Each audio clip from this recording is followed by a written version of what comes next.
করেছিল এবং ঈমান এনেছিল, তাদের জন্য এই সম্পদে অংশ রয়েছে। আর যারা তাদের কাছে হিজরত করে এসেছে তাদেরকে ভালোবাসে আর মুজাহিদদেরকে যা প্রদান করা হয়েছে তার জন্য এরা তাদের অন্তরে কোনো ঈর্ষা অনুভব করে না এবং নিজেদের অভাব থাকা সত্ত্বেও নিজেদের উপর তাদেরকে অগ্রাধিকার দেয়। যাদের মনের কার্পণ্য থেকে রক্ষা করা হয়েছে তারাই সফলকাম। দেখেন এটা কত সুন্দর আয়াত, যে মুজাহিরগণদের আগমনের পূর্বে যারা মক্কা থেকে মদিনাতে গেছিল, অথচ ওইখানের আগে থেকে যে সমস্ত বসবাসকারীরা আছে তাদের অভাব অনটন থাকার সত্ত্বেও এই লোকগুলো যেহেতু হিজরত করে আসছে আল্লাহ সন্ত্রাসীর জন্য, তাদেরকে তারা তাদের উপর অগ্রাধিকার দিচ্ছে এবং কোনো হিংসা বিদ্বেষ সৃষ্টি করতেছে না।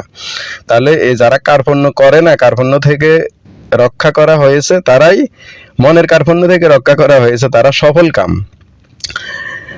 যারা তাদের পরে এসেছে তারা বলে, হে আমাদের রব, আমাদেরকেও আমাদের ভাই যারা ঈমান এনেছে আমাদের পূর্বে অতিক্রম হয়েছে তাদেরকে ক্ষমা করুন, এবং যারা ঈমান এনেছিল তাদের জন্য তাদের অন্তরে কোনো বিদ্বেষ রাখবেন না।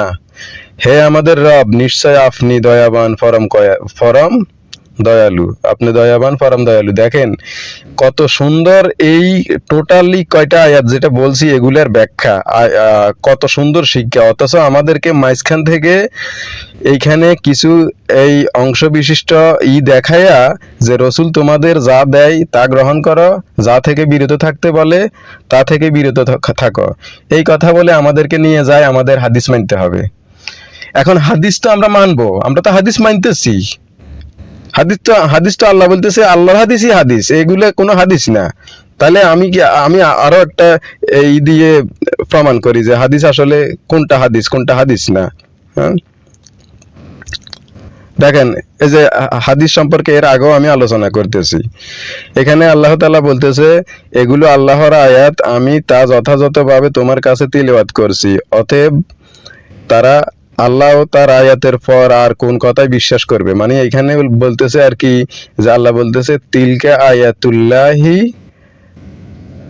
তালুহা, তিলকা আয়াতুল্লাহি নাতলুহা আলাইকা বিল হক ফাবিআই হাদিসিম বাদাল্লাহি।